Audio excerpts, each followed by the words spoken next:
Hello, everyone. Our 21st Sunday in Ordinary Time from the book of Joshua. Joshua gathered together all the tribes of Israel at Shechem, summoning their elders, their leaders, their judges, and their officers. When they stood in ranks before God, Joshua addressed all the people.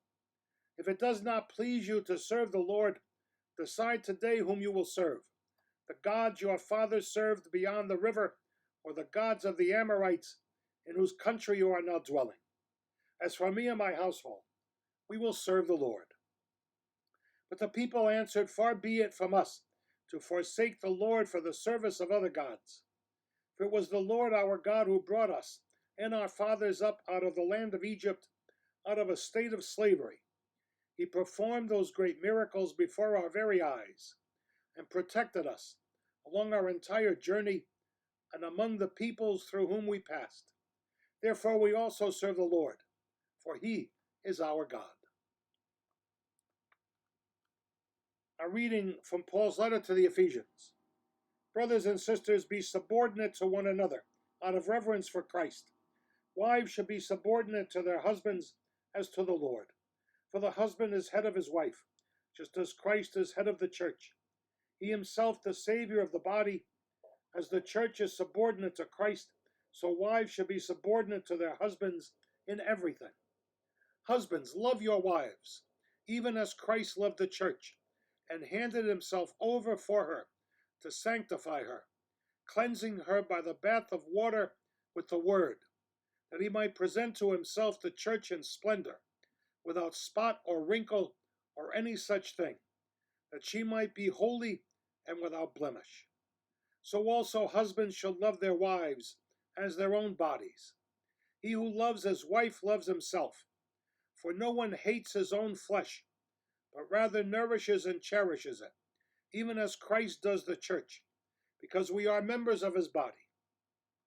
For this reason a man shall leave his father and mother, and be joined to his wife, the two shall become one flesh. This is a great mystery, but I speak in reference to Christ and the church. The word of the Lord. The Lord be with you. A reading from the Holy Gospel according to John. Many of Jesus' disciples who were listening said, This saying is hard. Who can accept it? Since Jesus knew that his disciples were murmuring about this, he said to them, Does this shock you? What if you were to see the Son of Man ascending to where he was before? It is the Spirit that gives life, while the flesh is of no avail. The words I have spoken to you are spirit and life. But there are some of you who do not believe. Jesus knew from the beginning the ones who would not believe and the one who would betray him. And he said, For this reason I have told you, that no one can come to me unless it is granted him by my Father. As a result of this, many of his disciples returned to their former way of life and no longer accompanied him.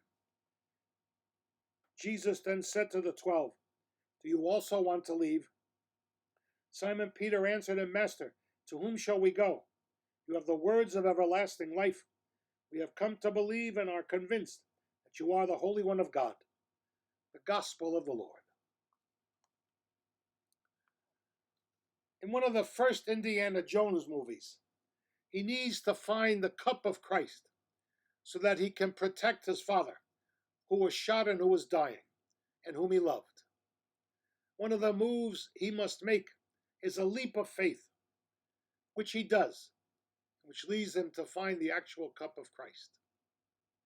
Peter understood the need for faith. In John's Gospel, when everyone leaves Jesus, he asks his original 12, Will you leave also? Peter responds for the group, Lord, to whom shall we go? You alone have the words of everlasting life. We have come to believe that you are the Holy One of God. Joshua tells his people, Decide whom you will serve. As for me and my household, we will serve the Lord. People, the readings this weekend deal with the need to have faith and commitment in our lives. Joshua showed that faith and commitment when he told the people that he and his household will serve the Lord their God, namely Yahweh. Peter focuses his and the other disciples' faith and commitment in Jesus. Don't get me wrong, That didn't last. When Jesus was arrested, all the disciples abandoned him, and Peter even denied knowing him. Even at a later point in the Gospels, the disciples decide to return to their original life as fishermen, just like the others did in this Gospel. They went back to their old ways of life. Only John stayed with Jesus and with the women in their group, all the way to the cross and burial. Peter addresses the need for faith and commitment in the only way he knew regarding marriage.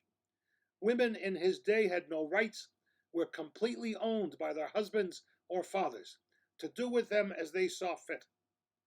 I would never tell a woman she has to be submissive to her husband, but I would agree with Paul that husbands and wives must always love one another.